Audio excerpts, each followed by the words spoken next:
चलिए, urban development में आज हम एक कदम और आगे बढ़ते हैं।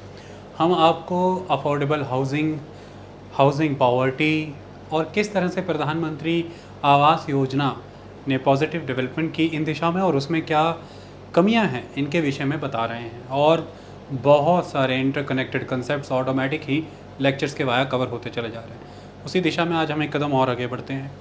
हर प्रॉब्लम के साथ हम उसका सुझाव भी आपको बताते हैं। हमारे लेक्चर्स में ये एम्बेडेड ही रहता है, इस बात का भी आपको ख्याल रखना है। चलिए एक कदम और आगे बढ़ते हैं। आज हमने एक और नए तरीके से इसे टारगेट करने की कोशिश की। जैसा कि हमने कहा था कि इसे मल्टी फेसेट्स के वाया हम कवर करेंगे, जितने भी एस्पेक्ट बनते हैं सारे इसमें इंक्लूडेड होंगे। तो ग्रोथ प्रोसेस, अगर हम ये जो एक हॉरिबल कंडीशन है हमारी अर्बनाइजेशन की, ये जो एक पैथेटिक स्टेट ऑफ अफेयर है अर्बन हाउसिंग का, इसको अगर हम देखें तो इसमें मैंने पिछली बार भी बताया था कि ग्रोथ प्रोसेस का एक बहुत इम्पॉर्टेंट रोल है। जैसे उदाहरण के तौर पर अगर आप अपनी कंट्री की 1991 के बाद से अर्बन डेवलपमेंट के ऊपर फोकस करें तो आपको इस बात का ध्यान जाएगा कि जो डेवलपमेंट हुई है अर्बनाइजेशन की, इसमें जो एक मेन फैक्टर है, जो इंजन ऑफ ग्रोथ हम जिस सिटी को मानते हैं, उसमें जो इंजन बना है, जो इंजन चला है, वो सही मायने में मैन्युफैक्चरिंग का नहीं था, इंडस्ट्री का नहीं था। जो भी सर्विसेज मेनली ट्रेडेबल हो सकती हैं, वो सर्विसेज हमने ट्रेड की, यानी कि उनका एक्सपोर्ट हुआ इंडिया से।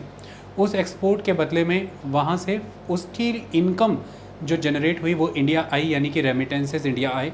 सेकंड, जो लोग यहाँ से विदेश जा सकते थे वो विदेश गए, वहाँ पर उन्होंने अर्निंग्स की और वो रेमिटेंसेज भारत आए। जब इस तरह से सर्विस सेक्टर ग्रो हुआ इन सिटीज़ में, और उसमें भी हमने देखा था कि इनफॉर्मल सर्विस सेक्टर जॉब्स ज़्यादा ग्रो हुई हैं, अनऑर्गेनाइज्ड सर्विस सेक्टर ज़्यादा ग्रो हुआ है। और सर्विस सेक्टर में हमने देखा था कि सभी वर्ग आ जाते हैं। एक कारपेंटर है, एक बार्बर है, एक कॉबलर है, ये सभी आ जाएंगे।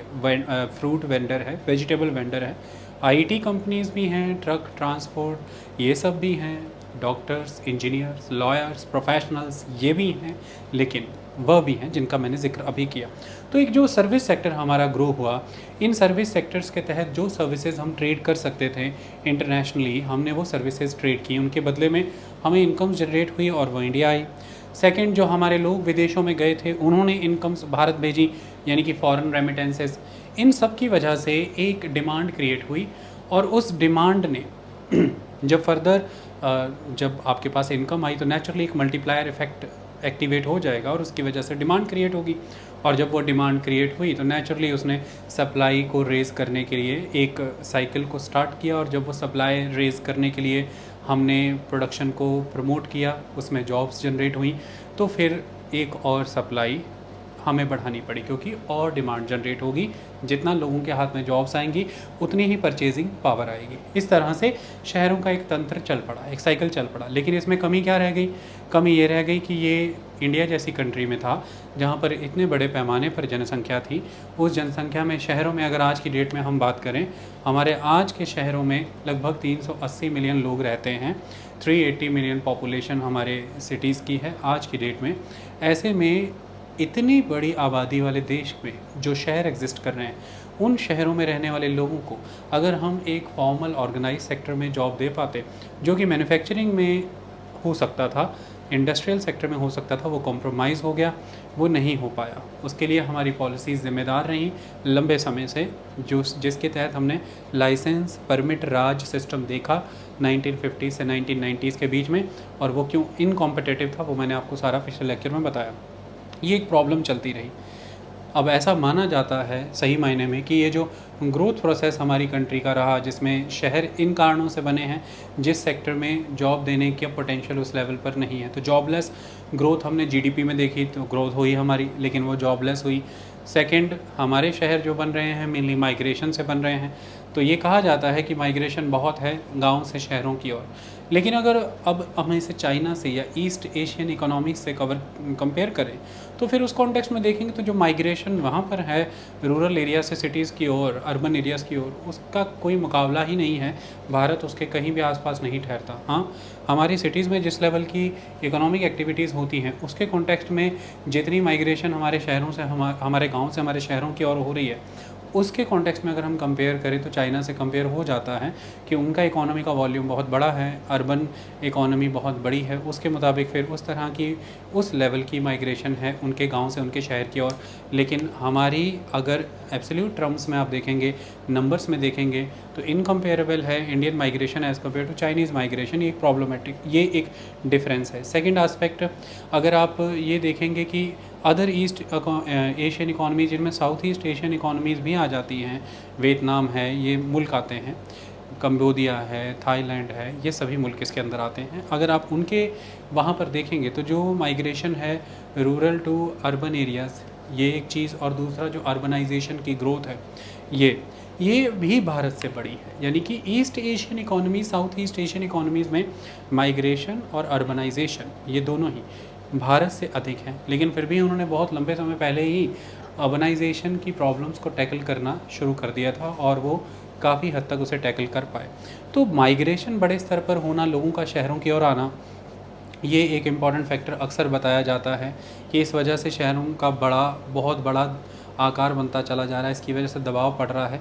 इसे अगर हम फिर एशियन रीजन में ईस्ट एशियन या साउथ ईस्ट एशियन इकॉनमी से कंपेयर करें तो फिर हमें दिखता है कि उन्होंने भी इस सिचुएशन को टैकल किया, इस बढ़ती हुई माइग्रेशन की स्ट्रीम को, उस बढ़ते हुए अर्बनाइजेशन को। अगर वो टैकल कर गए तो आप टैकल नहीं कर पा रहे हैं, तो फिर ये विचार करना बनता है कि प्रॉब्लम कहाँ पर है।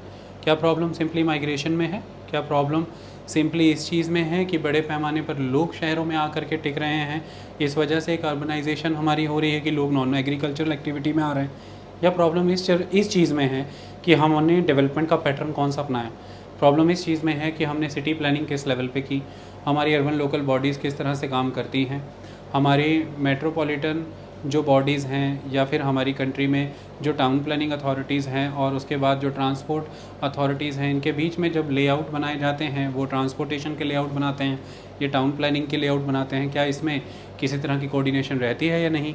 समस्या इसकी तो नहीं है। जो मास्टर प्लान बनाए जाते हैं, क्या वो सही मायने में जो इकोनॉमी है, इकोनॉमी की डिफरेंट डिमांड्स को देख करके बनाए जाते हैं, सिटी को फोकस रख के बनाए जाते हैं, या एक आर्किटेक्चरल अप्रोच के साथ एक डिज़ाइनर के तौर पर मास्टर प्लान बना करके रख दिया जाता है? इन चीज़ों पर विचार करना बहुत ज़रूरी होता है। इस वजह से ये समस्या एग्जिस्ट कर रही है, क्योंकि जो कारण हम दे रहे हैं वो कारण हमारे ही अदर कंटेम्प्रेरी इकोनॉमीज़ में हमारे ही इस ब्लॉक में एग्जिस्ट कर रही हैं, लेकिन उन्होंने उन समस्याओं से निजात पा लिया।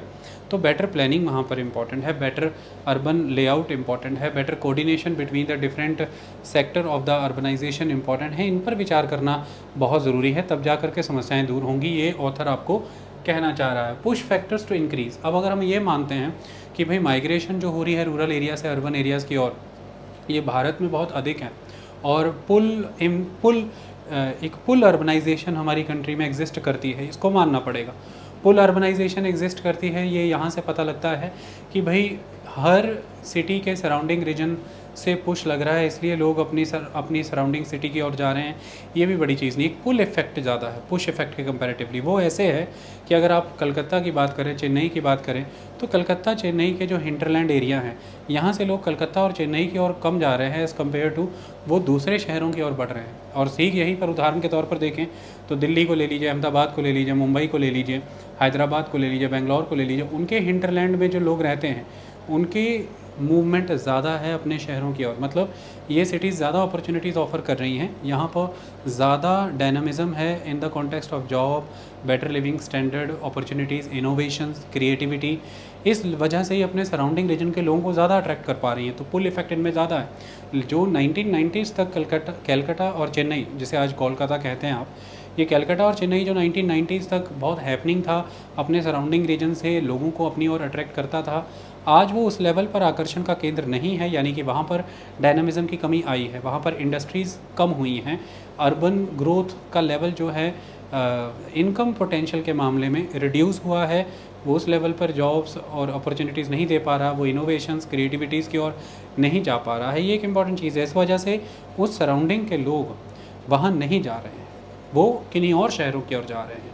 और वहीं दूसरे शहरों के सराउंडिंग के लोग बहुत तेज़ी से अपने शहरों की ओर बढ़ रहे हैं। इससे ये पता लगता है कि पुल इफेक्ट एक ज़्यादा स्ट्रॉन्ग आस्पेक्ट है, लेकिन पुश इफेक्ट भी साथ में एग्जिस्ट करता है। मैंने बताया था कि एग्रेरियन डिस्ट्रेस है, एग्रीकल्चर रीजन में प्रोडक्टिविटी उस तरह से नहीं है। विलेजेस में हमने other source of employment open नहीं किए एग्रीकल्चर के अलावा, और स्किल डेवलपमेंट लोगों का वहाँ पर नहीं हुआ।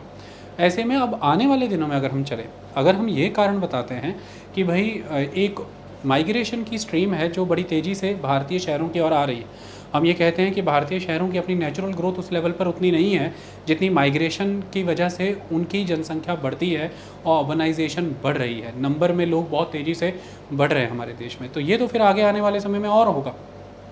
फिर तो अर्बनाइजेशन के इश्यूज़ और बढ़ेंगे, सिचुएशन और भी हॉरिबल होगी। फिर आप इसको कैसे संभालेंगे? तो ऑथर तर्क देता है कि ये जो पुश इफेक्ट है, पुश फैक्टर से ये इंक्रीज़ होने वाले हैं। कारण ये है कि एग्रीकल्चर का जीडीपी में प्रोपोर्शन आज 15 से 17% चल रहा है, आने वाले दिनों में ये 12 to 13% होगा, तो ये श्रिंक करेगा।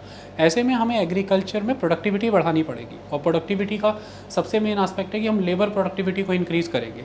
लेबर प्रोडक्टिविटी को इंक्रीज़ करने का मतलब ये है कि हम मैकेनाइजेशन करेंगे फार्म्स का, लेबर को असिस्ट करेंगे न्यू टेक्नोलॉजीज़ के साथ, ताकि लेबर पर हेक्टेयर ज़्यादा प्रोड्यूस करे तो उसकी प्रोडक्टिविटी बढ़ पाए, वो एफिशिएंट हो पाए। ऐसे में बहुत सारे लेबर जो है वो अनयूज्ड हो जाएगी, वो फ्री हो जाएगी, उसे खेतों में लगाने की अब ज़रूरत नहीं होगी।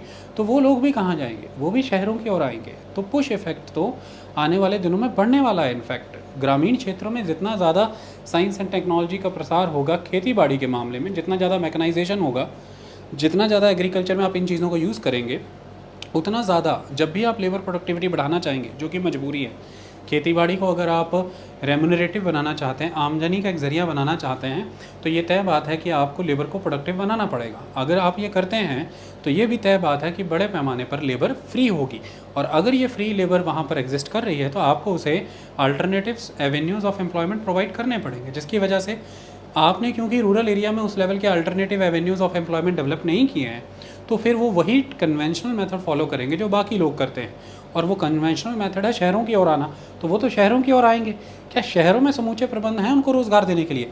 क्या वो जो लोग आएंगे वो स्किल्ड होंगे या अनस्किल्ड ही बाहर शहरों की ओर चले आएंगे? पहली बात, क्या शहरों में उनके लिए प्रबंध हैं? नहीं है। शहरों में स्पेस, हम कह रहे हैं कि ऑलरेडी बिल्टअप एरिया बहुत कम है, रहने लायक जगह नहीं है। जो भी बिल्टअप एरिया है वो ओवर कंजस्टेड है ऑलरेडी। ऐसे में जगह बहुत महंगी है, उस पर कंस्ट्रक्शन भी बहुत महंगी है। इसके कई सारे फैक्टर्स हो जाते हैं। इन माहौल में जब वो लोग यहाँ पर रोज़गार की तलाश में आएंगे, और ऐसे में हमारे शहरों का ग्रोथ प्रोसेस इस पर बेस्ड है कि वो एक सर्विस सेक्टर से जुड़ा हुआ ग्रोथ प्रोसेस है, उसमें मैन्युफैक्चरिंग बढ़ नहीं पाया, इंडस्ट्री बढ़ नहीं पाई। एक फॉर्मल इकोनॉमी को हम कभी भी अचीव नहीं कर पाए ही नहीं, हम उसे ऑर्गेनाइज्ड मैनर में हम चला ही नहीं पाए। ऐसे में ये लोग भी किसी न किसी तरह के कंस्ट्रक्शन साइट में, किसी के घर में, किसी की दुकान में, किसी ना किसी तरह का सर्विस सेक्टर ही ज्वाइन करेंगे। तो ये इतनी महंगी रियल एस्टेट वर्ल्ड में, इतनी महंगी जगह ज़मीनें किराए में नहीं सर्वाइव कर पाएंगे। तो फिर भाई उन्हीं खाली स्थानों पर जो सरकारी ज़मीनें हैं, रेलगाड़ी है, सड़क है, नदी है, नहर है, इनके किनारे या किसी प्लॉट में अपना डेरा लगाएंगे, और स्लम्स तो और बढ़ेंगे। और हमारा इशू यही है कि हमें स्लम्स को टारगेट करना है।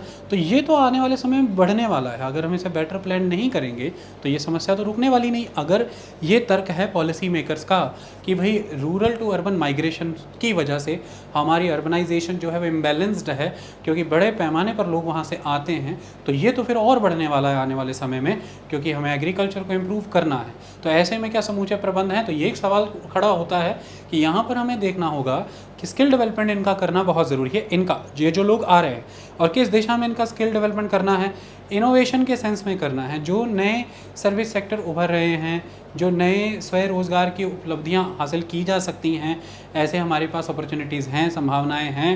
और real estate sector, construction sector में इन लोगों को अच्छे रोज़गार मिल सकें, इंडस्ट्रियल सेक्टर को हम बूस्ट कर सकें, लेबर इंटेंसिव इंडस्ट्रियल सेक्टर, उसमें भी टेक्नोलॉजी का यूज़ किया जाए ताकि पर पर्सन एफिशिएंसी अच्छी तरह से यूटिलाइजेशन हो, ताकि हमारी इंडस्ट्री इंटरनेशनली और नेशनली कॉम्पिटिटिव भी रहे। तो उसे चलाना भी है ना, वो अगर कॉम्पिटिटिव नहीं रहेगी तो वो चलेगी नहीं। कोई इंडस्ट्री इसलिए नहीं लगती कि उसको रोज़गार देना है, कोई इंडस्ट्री इसलिए लगती है कि वो उन चीज़ों को पैदा करती है जिसकी मार्केट में डिमांड है। तो डिमांड तब बनती है जब आप उस कीमत पे उस क्वालिटी का और उस मात्रा में आप प्रोड्यूस कर रहे हैं जिस मात्रा में लोगों को चाहिए, जिस क्वालिटी में चाहिए, जिस कीमत पे चाहिए, ऐसे में आप रोज़गार पैदा कर सकते हैं। तो ये चीज़ों को भी ख्याल में रखना है। इसके लिए हमें all in all structural reforms करने की ज़रूरत इकोनॉमी में। हमें टैक्स रेजिम्स को सीमलेस करना होगा, जैसे कि जीएसटी सिस्टम को किया। हमें लॉजिस्टिक्स एंड ट्रांसपोर्टेशन नेटवर्क को सीमलेस करना पड़ेगा, ताकि जो रिटर्निंग टाइम है ट्रक्स का, अदर लॉजिस्टिक व्हीकल्स का, वो दुगना हो सके, वो जल्दी हो सके, मतलब कि वो आधा हो जाए, वो जल्दी वापस आएँ, कहीं रास्ते पर नाके ना हो, चुंगियाँ ना हो, टोल इस तरह से बनाए जाएं जैसे कि फास्ट टैग का सिस्टम आया है कि स्विफ्ट मूवमेंट हो सके। ये एक इम्पॉर्टेंट चीज़ है। तो जो भी खर्चे हैं एक एंटरप्रेन्योर के, उनको कम करने की कोशिश की जाए, ईज़ ऑफ डूइंग बिजनेस की ओर लाया जाए, सिंगल विंडो क्लियरेंसेज हों, जो भी लैंड वगैरह अगर एक्वायर करना है तो उसके लिए पहले से गवर्नमेंट लैंड बैंक्स बना करके रखे, पूल इन सिस्टम करे कि लोग अपना लैंड पूल इन करें, इस तरह के प्रबंध करके रखें। और जो लेबर वहाँ पर आ रही है, जो लोग वहाँ पर आ रहे हैं, उनके अंदर वोकेशनल ट्रेनिंग प्रोवाइड करके देखें कि उन्हें किस किस लेवल पर एडजस्ट कराया जा सकता है। तब जा करके ये समस्याएं सुधरेंगी और रहने के लिए अफोर्डेबल हाउसिंग प्रोजेक्ट्स जो कि इकोनॉमिकली वायबल हों, प्राइवेट प्लेयर को भी दिखे कि उसे मुनाफा है, तभी ये सक्सेसफुल हो पाएगा। तो ये तो बढ़ने वाला है आने वाले दिनों में। Embedding of rank size rule, अगर हम अपने ग्रोथ साइज प्रोसेस की बात करें, जिसमें मैंने पुश फैक्टर टू इंक्रीज पहले ही जिक्र कर दिया, उसमें embedding of rank size rule मैंने आपको बहुत अच्छे से ह्यूमन ज्योग्राफी में रैंक साइज रूल के बारे में बताया। उसके बहुत सारे कंसेप्ट्स हमने पढ़े थे। रैंक साइज रूल का मतलब ये है कि जो रैंक है, रैंक्स अलग अलग एलोकेटेड हैं, उसके अकॉर्डिंग शहर का साइज़ डिपेंड करता है, वो किस रैंक पे है उसके अकॉर्डिंग उसका साइज़ है। उस चैप्टर पे अब हम नहीं जाएंगे। मेन एस्पेक्ट ये है कि अगर भारत की बात देखें तो भारत कुछ इस तरह की इमेज देता है अलग अलग हिस्सों में, जैसे ईस्टर्न इंडिया है, वेस्ट है, नॉर्थ वेस्ट है और साउथ है। किसी ज़माने में अगर आप बात करें 1950 से 1990s के बीच में, जो भारत का वेस्ट, साउथ और नॉर्थ वेस्ट रीजन है, ये रैंक साइज रूल जैसी चीज़ें दिखा रहा था। ऐसा लग रहा था एक न्यूली इमर्जिंग इकोनॉमी है जो तेज़ी से ट्रांसफॉर्म हो रही है, जो तेज़ी से अर्बनाइज हो रही है। तो वहाँ पर जो छोटे शहर थे, जो मीडियम साइज़ सिटीज़ थी, वो तेज़ी से विकसित होनी शुरू हुई। जैसे ब्रिटिशर्स के टाइम पर देखें तो मुंबई उन्होंने डेवलप किया, चेन्नई डेवलप किया, यानी कि मद्रास, मुंबई माने कि बॉम्बे, और कैलकाटा जो आज का कोलकाता है, इनका उन्होंने विकास किया। ये बहुत बड़े शहरों के तौर पर माने गए।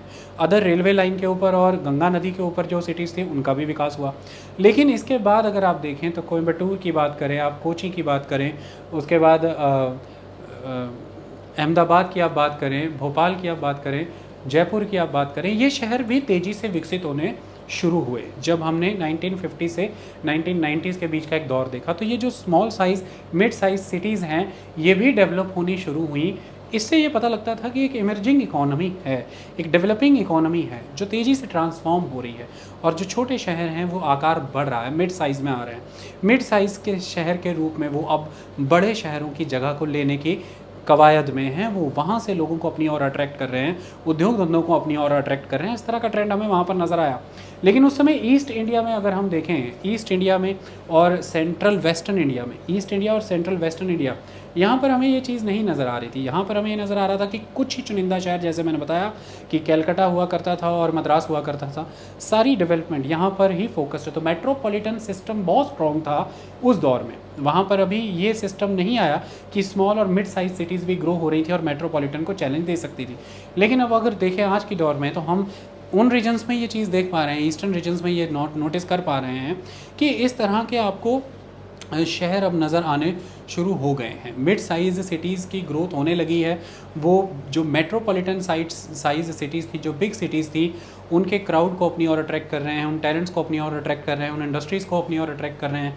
चाहे भुवनेश्वर की बात करें आप, चाहे लखनऊ की बात करें, चाहे आप रांची की बात करें, इलाहाबाद की बात करें, ये वो शहर हैं अब जो अपनी ओर अट्रैक्ट कर रहे हैं उन बड़े शहरों की ओर जाता हुआ क्राउड। तो एक तरह का एक ये सिस्टम हमें नज़र आ रहा है। रैंक साइज रूल के अंदर एक कंसेप्ट ये भी कहा जाता है कि जो रिसोर्सेज हैं, जहाँ पर रिसोर्सेज हैं, ट्रांसपोर्टेशन कॉस्ट को बचाने के चक्कर में लोग उन रिसोर्सेज के अराउंड ही कंसंट्रेट होते हैं, प्रोडक्शन प्रोसेसेस वहीं पर लगते हैं, यानी कि पॉपुलेशन कंसंट्रेशन उन्हीं एरियाज़ में होती हैं जहाँ पर रिसोर्स कंसंट्रेशन होता है।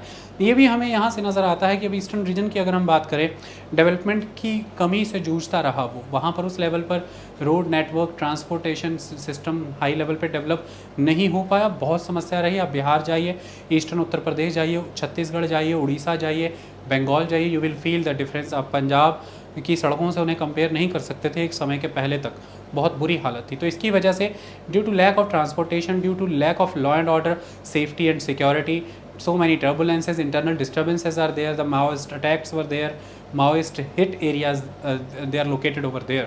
So the thing is कि इन चीज़ों की वजह से आप क्या प्रेफर करते हैं, you are preferring to locate your factory और locate yourself around the resource rich area। इसकी वजह से ये हुआ कि जो मेट्रोपॉलिटन क्लस्टर्स थे उनकी बजाय जो ये छोटे छोटे स्मॉल साइज़ और मिड साइज़ रीजन्स हैं जिनके अराउंड एग्रीकल्चर अच्छा रहा या फिर अदर मिनरल रिसोर्सेज थे, लोग यहाँ पर कंसंट्रेट होने शुरू हुए और वो ट्रेंड फिर आपको आज के दौर में उभरता हुआ नज़र आ रहा है। तो एक रैंक साइज़ टेंडेंसी हमें यहाँ पर नज़र आ रही है। ये इस दिशा में बताया जा रहा है कि आगे आने वाले समय में आपको ये चीज़ें नोटिस होती रहेंगी और ये बढ़ेगा, ये चीज़ बढ़ेगी। अब आप मेट्रोपॉलिटन्स पे ही पूरी तरह से फोकस नहीं कर सकते हैं, मेगा सिटी कल्चर से बाहर आना होगा, क्योंकि जितनी मेगा सिटी कल्चर में जाएंगे, जितना मेट्रोपॉलिटन कल्चर में हम जाएंगे, सिटी वही होगी, जनसंख्या बढ़ती चली जाएगी, स्पेस कम हो जाएगा, पॉपुलेशन ज़्यादा बढ़ेगी, उस पॉपुलेशन की अर्बन बेसिक कम्युनिटीज़ की रिक्वायरमेंट ज़्यादा बढ़ेगी, प्रेशर ज़्यादा क्रिएट होगा, इसकी वजह से लाइफ डिग्रेड होगी, क्योंकि बहुत ज़्यादा महंगे हो जाएंगे वो शहर, अमेनिटीज़ बहुत महंगी हो जाएंगी, इससे इनकम इनइक्वलिटीज़ आती हैं। क्यों? क्योंकि जो रिच है वो उसे अफोर्ड कर पाएगा, वो सर्वाइव कर जाएगा, पुअर उसे अफोर्ड नहीं कर पाएगा और उसकी मजबूरी होगी कि उसे रोज़गार वहीं मिल रहा है, तो वो दयनीय परिस्थितियों में वहाँ पर डिग्रेडेड लाइफ में भी वहाँ जीने के प्रयास करेगा। इसी से हम ये कहते हैं कि लाइफ की क्वालिटी जो है वो गिरनी शुरू हो जाती है। तो इस बात का हमें ख्याल रखना है कि अब आने वाले समय में ये जो स्मॉल और मिड साइज़ सिटीज़ हैं, इनमें एक पोटेंशियल है, ये ग्रो कर सकती हैं, लेकिन हमें इन्हें बेटर ट्रांसपोर्ट नेटवर्क से कनेक्ट करना है। ये एक इम्पॉर्टेंट चीज़ है, ताकि इनके साथ और इनके सराउंडिंग में जो सिटीज़ हैं वो सिटीज़ भी साइमल्टेनियसली ग्रो करें। तो ये सिटीज़ अब फिर नई मेट्रोपॉलिटन्स ना बने, नई मेगा सिटीज़ ना बन जाएं। हमें इनकम को और ग्रोथ को डिस्ट्रीब्यूट करना है, सिटीज़ की हायरार्की क्रिएट करनी है। कमर्शियल एक्टिविटीज़ हों चाहे इंडस्ट्रियल एक्टिविटीज़ हों, उन्हें एक हायरार्किकल ऑर्डर में सेटल करना है। जो सिटी होती है उसका एक बेनिफिट होता है कि वो एग्लोमरेशन इकोनॉमी का बेनिफिट उठाती है। अब एग्लोमरेशन इकोनॉमी का बेनिफिट उठाने का मतलब यहाँ पर ये है कि भाई आप हमेशा कोशिश करते हैं कि आप वहाँ पर फैक्ट्री लगा दें जहाँ पर आपको लेबर भी ईज़िली मिल जाए, रॉ मटेरियल ईज़िली मिल जाए, पैकेजिंग इंडस्ट्री भी वहीं पर है, तो हर कोई फिर वहीं पर आता है। तो सब एग्लोमरेशन इकोनॉमी का फ़ायदा उठाना चाहते हैं। लेकिन अब मुद्दे की बात यह है कि अगर स्पेस बहुत महंगा होगा, ट्रांसपोर्टेशन में दिक्कतें आएंगी और रियल एस्टेट स्काई रॉकेटिंग होगा, कंस्ट्रक्शन कॉस्ट बहुत ज़्यादा होगी, वेजेस वहाँ पर बहुत ज़्यादा हो जाएंगे इसी वजह से, क्योंकि लोगों की रोज़मर्रा की ज़िंदगी नहीं निकल पा रही है नॉर्मल वेजेस में। ऐसे में इंडस्ट्रीज़ सर्वाइव नहीं कर पाएंगी, वो एग्लोमरेशन इकोनॉमी का फ़ायदा नहीं उठा पाएंगी, क्योंकि इंडस्ट्रीज़ की इनकम पोटेंशियल उतनी ज़्यादा नहीं होगी। तो इसमें सिर्फ और सिर्फ सर्विस सेक्टर की वो ही कमर्शियल नेटवर्क्स एग्जिस्ट कर पाएंगे और कमर्शियल एंटिटीज़ एग्जिस्ट कर पाएंगी जो बहुत ही हाई प्रॉफिट अर्निंग या बहुत ज़्यादा बेनिफिट्स में रहती हैं। एग्लोमरेशन इकोनॉमी का लाभ वही उठा पाएंगे और ये देख रहे हैं आप अपने शहरों में देखिए, सिटी के कोर एरियाज़ में देखिए, सिटी सेंट्रल रीजन्स में देखिए, आपको सिर्फ रिटेल मिलेगा, high and banking, finance, insurance companies के ऑफिसेज़ मिलेंगे या फिर अदर प्रोडक्शन यूनिट्स के हेड ऑफिसेज़ मिलेंगे। ये क्यों हो पा रहा है? क्योंकि आपको फैशन इंडस्ट्री वहाँ पर मिलेगी, आपको न्यूज़ चैनल्स वहाँ पर मिलेंगे। ये सारी चीज़ें वहाँ पर क्यों हो पा रही हैं? क्योंकि ये एग्लोमरेशन इकोनॉमी का फ़ायदा उठा पा रही हैं, क्योंकि इनके प्रॉफिट मार्जिन्स बहुत ज़्यादा हैं। लेकिन मैं फिर आऊँगा, ये उस लेवल पर एम्प्लॉयमेंट पोटेंशियल नहीं रखती हैं। तो इसीलिए अगर हम आने वाले समय में पिछली गलतियों को नहीं दोहराना चाहते तो हमें इस बात का प्रयास रखना है कि सिटीज़ की एक हायरार्की क्रिएट हो और जो हाई वर्थ कंपनीज़ हैं, हाई वर्थ इकोनॉमी के सेक्टर्स हैं या हाई वर्थ इकोनॉमिक एक्टिविटीज़ हैं, वो जिन सिटीज़ में कंसंट्रेट कर रही हैं उनकी लोअर, उससे लोअर और उससे लोअर सिटीज़ में जो उस ग्रेड की प्रोडक्शन चाहे मैन्युफैक्चरिंग में हो चाहे सर्विस सेक्टर में हो एग्जिस्ट कर सकती है। हमें उसे एग्जिस्ट कराने के लिए जो इंफ्रास्ट्रक्चर की ज़रूरत है, जैसी लेबर मैन पावर की ज़रूरत है, जिस तरह के गवर्नमेंट की पॉलिसीज़ और नॉर्म्स टैक्स के हों चाहे फिर परमिशंस के हों, लाने की ज़रूरत है, वो लेकर के आना है ताकि हायरार्की इस्टेब्लिश हो और हर किसी को अपनी नियरेस्ट विसिनिटी में रोज़गार मिले, बेहतर जीवन मिले, ताकि मेट्रोपॉलिटन मेगापॉलिटन कल्चर ना बढ़ सके। इस बात का हमें ख्याल रखना है। इसी में इसका सोल्यूशन है। City forming functions in some city, city forming functions in some city का क्या मतलब है? देखिए, आप देखेंगे आज के डेट में आपको कुछ शहर मिलेंगे जो शहर सही मायने में अपनी इकोनॉमी के साथ उनकी कनेक्टिविटी बैठाने की वजह से, यानी कि इकोनॉमी के कुछ हाई अर्निंग सेगमेंट्स होते हैं, हाई अर्निंग सेक्टर्स होते हैं, उसके साथ अपनी कनेक्टिविटी रखने की वजह से आपको दिखेगा कि कुछ शहर जो हैं वो साथ के शहर को ओवर पावर कर जाते हैं, आगे निकल जाते हैं। और इसके बहुत से उदाहरण हैं, जैसे अपनी आईटी कंपनीज़ की वजह से अपनी बेंगलोर का अगर मैं यहाँ पर जिक्र करूँ तो वो चेन्नई को सरपास कर गया। तो आईटी कंपनी के साथ कनेक्टिविटी, इकोनॉमी का सर्विस सेक्टर में आईटी कंपनी से ये शहर बेंगलोर उस फील्ड में महारत हासिल करने की वजह से चेन्नई को पछाड़ गया और आगे बढ़ गया। तो यहाँ पर ये कह रहे हैं कि city forming functions in some cities. इसी तरह से अगर आप लखनऊ की बात करें तो वो अपने सराउंडिंग रीजन में as compare to other law and order के मामले में सेफ़ एंड सिक्योर है। लखनऊ लॉ एंड ऑर्डर के मामले में सेफ़ है, इसकी वजह से लखनऊ ग्रो कर गया, ये एक इंपॉर्टेंट चीज़ है। इसी तरह से दिल्ली की बात करें तो वहाँ पर central government, national government, state government की इन्वेस्टमेंट्स काफ़ी हैं, और आईटी एंड बीपीओ सर्विसेज और इंटरसेक्शन पे होने की वजह से, intersection of the trade and commerce, transport, वो सर्वाइव कर गया, तो वो ग्रो कर गया और अपने सराउंडिंग रीजन को ओवर पावर कर गया, एब्जॉर्ब कर गया, आप एक तरह से कहिए कि उनके पोटेंशियल को। इसी तरह से आप हैदराबाद आ जाइए और पूना आ जाइए, IT and BPO services, business process outsourcing, इनकी वजह से ये भी एक्सेल कर गए अपने सराउंडिंग रीजन के कंपैरेटिवली। अगर आप सूरत की बात करें तो वो डायमंड इंडस्ट्री की वजह से एक्सेल कर गया काफ़ी बड़े पैमाने पर। तो मुद्दे की बात है कि कुछ शहर ऐसे हैं जो अपने आप को कामयाब बना गए इस मामले में कि इकोनॉमी के वो सेगमेंट्स, वो सेक्टर्स जिनमें पोटेंशियल बहुत है इनकम का, ग्रोथ का, उन्होंने उस पर महारत हासिल कर ली और इसकी वजह से वो अपने सराउंडिंग शहरों को पछाड़ गए और वहाँ की पॉपुलेशन को, उसके ग्रोथ पोटेंशियल को भी अपनी तरफ अलाइन कर गए। ये चीज़ हमने देखने को मिली है। तो इस तरह से हमने देखा कि लॉ एंड ऑर्डर अच्छा था तो लखनऊ ग्रो कर गया। तो इससे ये पता लगता है कि ईस्टर्न रीजन में अगर हम लॉ एंड ऑर्डर बेटर करें तो अदर शहर भी ग्रो कर सकते हैं। तो हमें लॉ एंड ऑर्डर की तरफ ध्यान देना चाहिए। हमने देखा बेंगलोर आईटी कंपनीज़ की वजह से, आईटी टेक्नोलॉजी की वजह से, कंप्यूटर प्रोग्रामिंग की वजह से, इनकी वजह से, सॉफ्टवेयर इंडस्ट्री की वजह से काफ़ी आगे बढ़ा, हार्डवेयर इंडस्ट्री की वजह से आगे बढ़ा।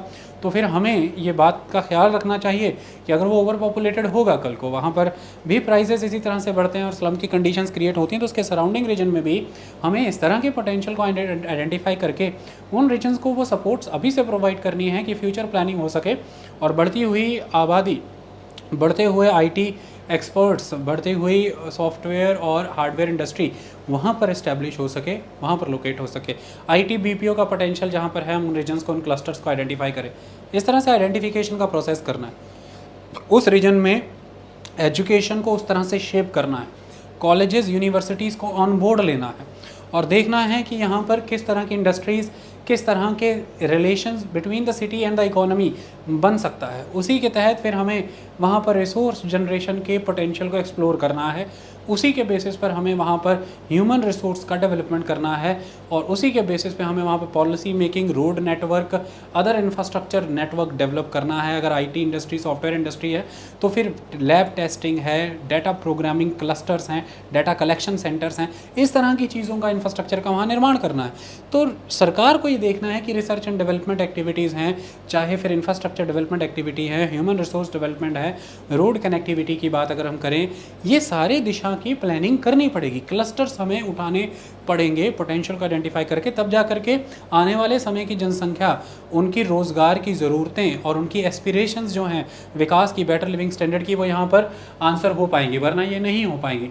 इंफ्रास्ट्रक्चरल डेफिसिट्स हैं, नेचुरल सी बात है, ये मैंने पहले पढ़ा दिया इसलिए मैं इनको नहीं पढ़ा रहा। जैसे वाटर मैंने पढ़ाया डिटेल में, सैनिटेशन, इस तरह के इंफ्रास्ट्रक्चरल डेफिसिट्स ऑलवेज हमारी कंट्री में है।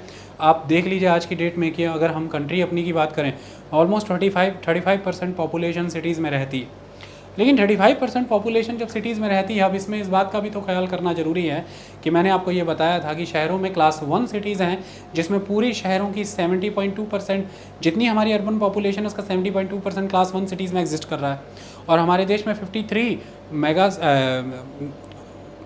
मिलियन प्लस सिटीज़ हैं, 53 मिलियन प्लस सिटीज़ हैं, उनमें मेजॉरली पॉपुलेशन कंसंट्रेट कर रही है। तो पॉपुलेशन कंसंट्रेशन लोपसाइडेड है, inequal distribution of the population है शहरों के कॉन्टेक्स्ट में। ऐसे में रिसोर्स पे प्रेशर अति से ज़्यादा है, यानी कि पर स्क्वायर किलोमीटर पे कितने लोग रह रहे हैं, जैसे डेंसिटी के तौर पर हम मानते हैं मुंबई की बात करें तो 26,000 पर्सन पर square kilometre, the very dense area, highly dense area. इतनी डेंसिटी अगर आप वहाँ पर ऑब्जर्व कर रहे हैं, 26,000 लोग पर स्क्वायर किलोमीटर एरिया, तो ट्रांसपोर्टेशन लोकल ट्रेन के ऊपर, वहाँ के वाटर के ऊपर, रोड, इलेक्ट्रिसिटी के ऊपर, स्पेस के ऊपर, वेस्ट कलेक्शन, गार्बेज डिस्पोजल, इन पर प्रेशर कितना होगा आप इसको भी ज़रा इमेजिन करके देखिए। तो ये चीज़ें हैं कि हमारी सिटी प्लानिंग प्रॉपर नहीं, अर्बनाइजेशन प्रॉपर नहीं हो पाई, हम इंडस्ट्री का विकास नहीं कर पाए, हम जो माइग्रेंट की स्ट्रीम्स आती थी शहरों की और ग्रामीण क्षेत्रों से, जिनका आना भी गलत नहीं है, ये भी मैं आपको बता दूं। अगर बार बार आप ये कहते हैं कि ये जो लोग ग्रामीण क्षेत्रों से निकल करके शहरों की ओर आते हैं, शहरों के लिए नुकसान नहीं है, ऐसा बिल्कुल भी नहीं है। ये शहरों के लिए एक तरह का वरदान है, क्योंकि ये लोग जब आते हैं तो शहर डायनामिक होता है। मैं बड़ी बार बता चुका हूँ कि माइग्रेंट्स जो हैं ये शहर की रौनक हैं। मतलब आप पहले से रह रहे हैं उस शहर में, आपका बच्चा स्कूल जा रहा है, आप एक घर में रह रहे हैं, आपकी एक जॉब है, लेकिन जब एक माइग्रेंट आएगा सारी लाइफ स्क्रैच से स्टार्ट करेगा, अपने लिए नया ठिकाना ढूंढेगा, नया घर बनाएगा, या पहले से बने घर को एक इनकम देगा रेंट की फॉर्म में, अपने बच्चे के लिए स्कूल ढूंढेगा, अपने लिए वहाँ पर खान पान की वस्तुएं ढूंढेगा। तो कितने लोगों को, कितने उद्योग धंधों को वो रोज़गार दे रहे हैं, तो वो तो वहाँ पर आपको लेबर भी दे रहे हैं, आपको नए न्यू डिमांड दे रहे हैं, दे आर कंज्यूमर्स।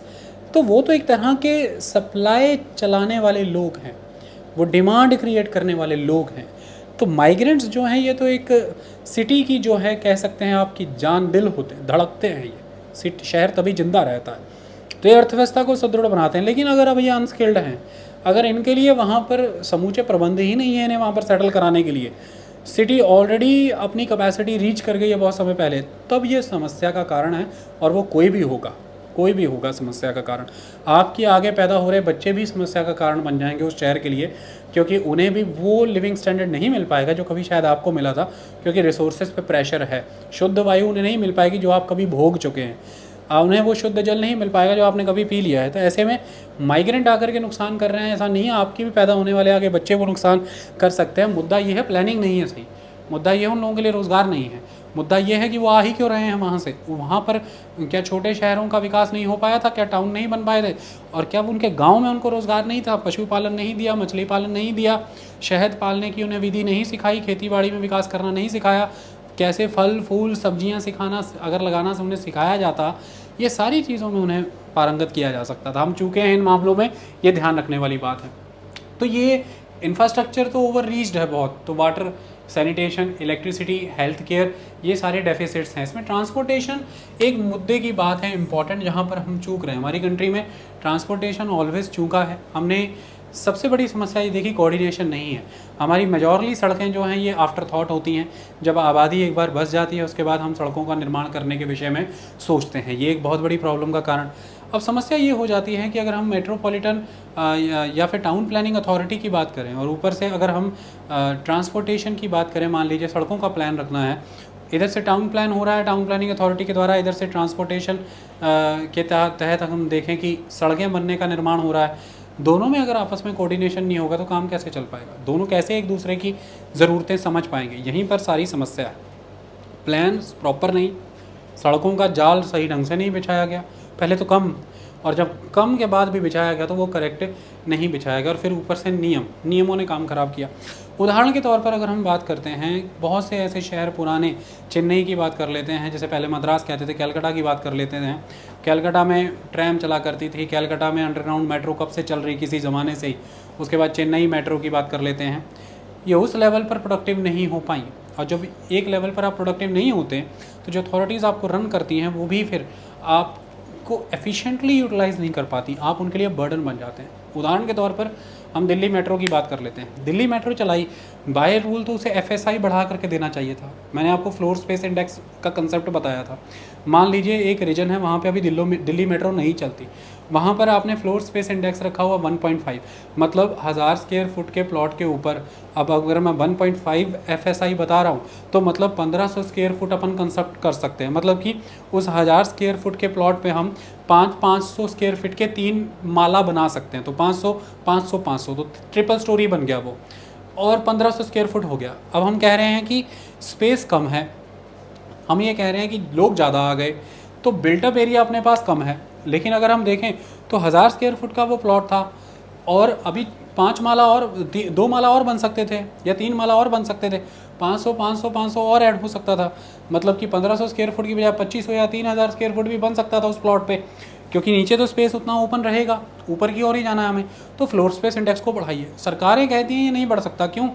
क्योंकि 3 माला तो आपने कर लिया, उसके बाद 3 माला और लगा लोगे, लेकिन उस एक्स्ट्रा 3 माले में जो इतने लोग आएंगे उनके लिए हमें पानी भी तो पहुंचाना है, पहली बात, उनको बिजली भी तो देना है, उनका सैनिटेशन का प्रबंध करना है, वेस्ट गार्बेज कलेक्शन करना, डिस्पोजल कराना है, उनके लिए वहाँ शिक्षा का प्रबंध करना उनके बच्चों के लिए।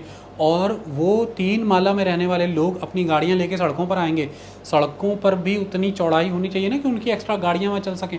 हर बिल्डिंग में ऐसे 3-3 माला अलाउ कर दें। तो हमारे पास भैया बेसिक कम्युनिटी नहीं है, अपने पास स्कोप ही नहीं है कि हम उस बड़े हुए माले में रह रहे बड़े हुए लोगों को सपोर्ट कर जाएं यहाँ पर। तो इस वजह से अपन फ्लोर स्पेस इंडेक्स नहीं बढ़ाने देंगे। लेकिन मुद्दा ये है कि वो 3 माले नहीं बने, कोई बात नहीं, 3 माले में लोग नहीं रहेंगे, लेकिन रहना उन्हें दिल्ली में, उन्हें रोज़गार वहाँ मिल रहा है, गुड़गांव में रहना उन्हें काम वहाँ मिल रहा है। तो वो क्या करेंगे? वो कहीं झुग्गी झोपड़ी बना करके रहने लग जाएंगे या किसी झुग्गी झोपड़ी में जा करके रहने लग जाएंगे। रहेंगे तो वो वहीं पर। अब हमारे ऊपर है कि हम उन्हें एक इनफॉर्मल हाउसिंग में बिना किसी सर्विसेज के छोड़ दें या हम उनके लिए एक फॉर्मल हाउसिंग डेवलप करें। अब यहाँ पर समस्या ये है कि फिर हमने कहा कि अच्छा ऐसा करते हैं, अपने पास सड़कें वहीं हैं, सड़कों के बीच में हमने देखा डिवाइडर है, डिवाइडर से हम पिलर खड़े करके वहाँ पे मेट्रो लेकर के आते हैं। तो एक नया मोड ऑफ ट्रांसपोर्ट लेकर के आते हैं, वो आवाजाही आने जाने का जो दबाव है वो कम कर देगा सड़कों पर, और वो बड़े पैमाने पर नए लोगों को, बढ़ी हुई आबादी को लेकर के जाया करेगा। इसका मतलब मेट्रो लेकर के आएंगे तो फ्लोर स्पेस इंडेक्स बढ़ाने का अपन को मौका मिल जाएगा। यही था ना तरीका, मेट्रो ला करके फ्लोर स्पेस इंडेक्स अपन को बढ़ाना था। लेकिन हमने मेट्रो का कंसेप्शन गलत तरीके से किया। वो कैसे किया? हमने मेट्रो को ओल्ड सिटी को सेंट्रल मान करके ट्रैक्स और रूट्स वहाँ से डेवलप किए, ओल्ड सिटी, कनॉट प्लेस ये और पार्लियामेंट रीजन, हमने इसको आधार माना जो ओल्ड सेंट्रल प्लेसेस थे दिल्ली के, और वहाँ से हमने रूट्स निकाले। जबकि दिल्ली का डायनामिज्म सारा उसके डाउनटाउन यानी कि गुड़गांव की तरफ था, और ऐसे में हमने उसे प्लानिंग में सेंट्रल नहीं कंसीडर किया। यही कारण हो गया कि गुड़गांव की तरफ लाइनें बाद में आई, और जो लाइनें थीं वो हमेशा कैपेसिटी रीच्ड चलती थी, और जो सेंट्रल माना है हमने कनॉट प्लेस को और पार्लियामेंट को, उसकी वजह से जो लाइनें बिछी उनमें से बहुत सी लाइनें अनऑक्यूपाइड चलती थी। तो बहुत सी मेट्रोज, बहुत सी लाइन्स अनऑक्यूपाइड चल रही हैं, वहाँ पर सरकार पे अतिरिक्त खर्चा पड़ रहा है क्योंकि यात्री किराया नहीं मिल रहा। और जिधर बहुत ज़्यादा कैपेसिटी रीच चल रही है कि पैक्ड चल रही हैं, वहाँ पर हम नई ला नहीं रहे हैं कि हम कह रहे हैं कि जितनी ज़्यादा ओवरलोडेड होंगी और ज़्यादा भरी हुई होंगी, हमारा फिर आमदनी हो जाएगी तो उधर के घाटे पूरे हो जाएंगे। इस तरह से ये सिस्टम चला। इसको प्रॉपर प्लान करने की ज़रूरत थी। तो हमें ये आइडेंटिफाई करना पड़ेगा कि न्यू सेंटर्स कौन से हैं डेवलपमेंट के, न्यू सेंटर कौन से हैं इकोनॉमिक एक्टिविटी के, उसके अकॉर्डिंग हमें ये ट्रांसपोर्ट सिस्टम सारा प्लान करना पड़ता है। अदरवाइज़ सब कुछ डिस्टॉर्ट होता है, और वो डिस्टॉर्शन हमने यहाँ पर देखी। कहीं खाली चल रही है मेट्रो, लाइन्स ऑक्यूपाइड ही नहीं है, कहीं पर ओवर कैपेसिटी से ओवर चल रही हैं, फुली कैपेसिटी रीच्ड है और हम उसे चलने दे रहे हैं क्योंकि हमें फिर उसी से माल भाड़ा पूरा हो रहा है, क्योंकि जो खाली चल रही है हमें उनकी पूर्ति करनी पड़ रही है। ये एक समस्या है। दूसरी समस्या ये है कि अगर आप प्लानिंग देखें तो प्लानिंग में आपको क्या नज़र आ रहा है? कनॉट प्लेस है, कनॉट प्लेस से आप क्या कह रहे हैं? सर्कुलर कनॉट प्लेस है, रेडियल पैटर्न में सड़कें आपने निकाल दी, this one this one this one. इस तरह से जब हम रेडियल पैटर्न में सड़कें निकाल देते हैं, ये 1 रिंग, सेकंड, थर्ड, और ये हमने रेडियल पैटर्न में सड़कें बाहर की ओर निकाली जैसे रेडियल रिवर्स निकलती हैं। इससे क्या समस्याएं उत्पन्न होती हैं अब मैं आपको बताता हूँ। देखिए, इस सड़क से जब आप इस ओर जा रहे हैं और इस सड़क से जब आप इस ओर जा रहे हैं, मुद्दा ये आ जाता है कि अब इस सड़क से जब आपको इस सड़क की ओर आना है, when you want to connect with this road, आप जितनी दूरी पे जा रहे हैं उतने दूर होते चले जा रहे हैं उस रोड से। और फिर जब आपको यहाँ तक आना है, बीच में आपको क्या नज़र आएगा? कई सारे intersection points you will feel. इसकी वजह से होता यह है कि सिटी के एक कोने से दूसरी कोने तक जाने वाली रोड्स, जिन्हें हम आर्टरियल रोड्स कहते हैं, आर्टरीज़, ये रोड्स ना रह करके नॉर्मल स्ट्रीट्स का रोल प्ले करने लगती हैं। इससे ट्रैफिक स्लो होता है। ट्रैफिक की मूवमेंट आर्टरीज़ पे अगर स्लो है एक तरह से, ये उद्योग धंधों के लिए बहुत घातक होती है, क्योंकि ट्रांसपोर्ट और कम्युनिकेशन पे डिपेंड करता है इंडस्ट्रियल की इनपुट कॉस्ट, और इनपुट कॉस्ट पे डिपेंड करती है उसकी आउटपुट कॉस्ट, और आउटपुट कॉस्ट पे डिपेंड करता है कि वो इंटरनेशनली और नेशनली प्राइस वाइज कितनी के कम्पिटिटिव प्रोडक्ट बना रहे हैं। इसी पे डिपेंड करता है कि वो आगे चलेंगे कि नहीं चलेंगे। इसलिए शहर के सेंटर में और बाकी रीजन्स में आपको इंडस्ट्री नहीं दिखती वो जो पर यूनिट लो ट्रांसपोर्ट और लो लॉजिस्टिक कॉस्ट पे चलने वाली कंपनीज़ हैं, फैक्ट्रीज़ हैं, वो दिख ही नहीं पाएंगी आपको वहाँ पे। उनका तो सुपड़ा साफ हो जाता है। लेकिन जिनका पर यूनिट ट्रांसपोर्ट कॉस्ट और लॉजिस्टिक कॉस्ट हैवी भी चल सकता है, अफोर्ड हो सकता है, वही फिर आपको सिटी सेंट्रल रीजन में दिखते हैं। लेकिन उनमें इनकम एम्प्लॉयमेंट पोटेंशियल उतना नहीं होता, क्योंकि हमारा रोड नेटवर्क प्लानिंग है इस तरह के, हमने आर्टरीज़ को डेड कर रखा है, उन्हें स्ट्रीट्स में कन्वर्ट कर रखा है। जैसी सड़कें होती हैं नॉर्मल बाज़ारों की, वो काम नहीं कर पा रही। Lots of intersections are there. ये एक समस्या का कारण है। उदाहरण इसका उल्टा क्या होना चाहिए था? अमेरिका में कुछ मूवीज़ में आप देखते होंगे parallel road construction we always need. उसमें आप देखते होंगे बिल्डिंग्स का एक सेटअप दिखता है। यहाँ पे एक रेक्टेंगुलर ब्लॉक में बिल्डिंग्स हैं, देन उधर रोड है, फिर रेक्टेंगुलर ब्लॉक में बिल्डिंग्स देन रोड है, रेक्टेंगुलर ब्लॉक में बिल्डिंग्स देन रोड है। तो ये जो रोड्स जाती है ना, one parallel road, then second parallel road, then the third parallel road, the fourth parallel road, इस तरह से जब हम पैरेलल रोड के कंसेप्ट से चलेंगे, फिर उधर से भी one parallel, then third parallel, fourth, तो ये जो गाड़ी यहाँ से जा रही है ना, फर्स्ट ये वहाँ मेन रोड पे टच होकर के फिर वहाँ से फिर वहाँ ये इस पैरेलल रोड पर आएगी। मुद्दे की बात ये है, इंटरसेक्शंस अपन कम कर पाते हैं इसकी वजह से, ये एक इम्पॉर्टेंट चीज़ है। इस पैरेलल रोड पे अगर आप गए थे और इस पैरेलल रोड से, तो रेडियल पैटर्न की तरह दूर नहीं होते चले जा रहे हैं। आप कितना भी आगे चले जाएं, आप इस पॉइंट पे और उस पॉइंट पे इक्वी डिस्टेंट हैं, ये एक इम्पॉर्टेंट चीज़ है। इन सभी चीज़ों की वजह से इस तरह से जब आप रेडियल पैटर्न से जाते तो इन दो पॉइंट से, ये ए और बी पॉइंट था, लेकिन सी और डी पॉइंट से डिस्टेंस बढ़ गया बहुत आपका, बीच में फिर उतने ही लोकल इंटरसेक्शंस, समय उतना ही ज़्यादा, नुकसान हो गया। इस तरह से आर्टरीज़ मेंटेन रहती हैं प्रॉपर, ये एक इम्पॉर्टेंट चीज़ है। इसका हमें पैरेलल रोड डेवलपमेंट पैटर्न लेकर के आना पड़ेगा ये। और जब हम रेडियल पैटर्न रोड सिस्टम में आते हैं, या फिर हमने जहाँ पर कभी पैरेलल रोड पैटर्न सिस्टम भी रखा, उसमें हमारी सारी पैरेलल रोड्स जो हैं वो कंटिन्यूस नहीं रहती थ्रू आउट द सिटी। कुछ पैरेलल रोड इतनी का डेड हो जाती हैं एक पॉइंट पर, वहाँ पर हॉकर्स भी हैं, वहाँ पर शॉप्स ने कंजेशंस कर ली है, या वहाँ पर और इलीगल एक्टिविटीज़ हो रही हैं, बस्तियाँ आगे कुछ भी, वो एक पॉइंट पे जाके नैरो होते होते बंद ही हो जाएगी। उनमें से कुछ ही हैं जो इफ़ेक्टिव होती है, और वो जो इफ़ेक्टिव हो रिबंड हो जाती है। रिबंड मतलब कि वो रोड जिस रोड के अराउंड फिर डेवलपमेंट हो जाता है, और वही अकेली रोड फर्दर एक्सटेंड होती चली जाती है, तो रिबन रोड डेवलपमेंट हो जाता है। और फिर जब उस पर भी एक्सेस प्रेशर, एक्सेस उसके अराउंड डेवलपमेंट होगा, तो उस रोड पे एक्सेस प्रेशर आएगा, और ये एक्सेस प्रेशर उस पर भी ट्रैफिक टाइम को बढ़ाएगा, उसे भी अनफिट कर देगा इंडस्ट्री और बाकी एक्टिविटीज़ के लिए। आपके कम्यूटेशन टाइम में समय ज़्यादा लगेगा, लॉजिस्टिक सप्लाई में ज़्यादा समय लगेगा, ट्रांसपोर्ट में समय ज़्यादा लगेगा। ये सारी समस्याएं बहुत जटिल, बहुत भयंकर हैं। इससे उद्योग धंधों को नुकसान पहुंचता है, कामकाज को नुकसान पहुंचता है, सोशल वैल्यू लॉस होता है। अब डेढ़ दो घंटा सड़कों पर बर्बाद कर रहे हैं दिल्ली में। इतनी सड़कें होने के बावजूद भी, आपको पता है कितनी सड़कें हैं भारत में, और भारत के मुकाबले दिल्ली की अगर हम बात करें तो बिल्टअप एरिया के मुकाबले उसकी जो रोड सरफेस है वो बहुत ज़्यादा है, जनता के मुकाबले भी बहुत, गाड़ियों के मुकाबले भी बहुत ज़्यादा है। तो बिल्टअप एरिया जितना है दिल्ली का, लोग हैं जितने, उसके कंपैरेटिवली उसका रोड सरफेस ज़्यादा है, लेकिन फिर भी समस्या, जैम है, कंजेशंस हैं। वाई? डिज़ाइनिंग में प्रॉब्लम है, स्ट्रक्चर में प्रॉब्लम है, कोऑर्डिनेशन में प्रॉब्लम है, प्लानिंग में प्रॉब्लम है। अपन ने पहले प्लान ही नहीं किया, उधर से टाउन प्लानिंग हो रही थी, रोड प्लानिंग अलग चल रही थी, दोनों मिलके नहीं बैठे। पहला ये डिसाइड ही कभी नहीं हुआ कि सिटी के सेंटर में किस तरह की इकोनॉमिक एक्टिविटी होती हैं, सिटी की पेरिफेरी में किस तरह की इकोनॉमिक एक्टिविटी होती है। तो इकोनॉमिक एक्टिविटी को ध्यान में रख के अपन ने सिटी को अगर प्लान किया हो, तो फिर हम उसी तरह से ये देख पाएंगे कि मास्टर प्लान बनाना नहीं है अपन को, जिसमें सिर्फ मास्टर प्लान बना के दिखा दिया और उसमें दिखा दिया कि घर, मास्टर प्लान के हर घर को एक्सेस है। देखिए, मास्टर प्लान के हर घर को एक रोड का एक्सेस है। सिटी ऐसे प्लान नहीं होती। सिटी में देखना ये होता है कि किन रोड्स पे, किन आर्टरीज़ पे ज़्यादा ट्रैफिक होगा, किन समय पे ज़्यादा ट्रैफिक होगा, लोड ऑफ ट्रैफिक किस तरफ को ज़्यादा जाने वाला है, किस तरह के व्हीकल आने वाले हैं, किन सड़कों पर हैवी रहने वाले व्हीकल, किन सड़कों पर रूटीन व्हीकल रहने वाले हैं। इस तरह से सिटी का प्लान होता है। ये एक मास्टर प्लान सिस्टम नहीं है कि हमने सिर्फ ये दिखा दिया देखिए हर घर तक सड़क है।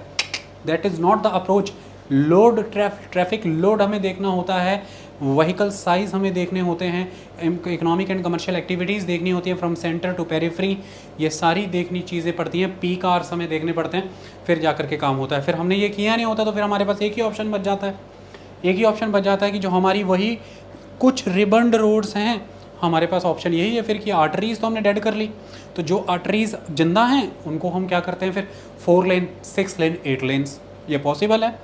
ये 4 लेन 6 लेन 8 लेन्स जब हम उन्हें करते हैं, पहले तो सबसे कॉस्टली लैंड हमने ही किया, पहले वहाँ पे पॉपुलेशन प्रेशर बढ़ा, ज़मीनें महंगी हुई, हमने की।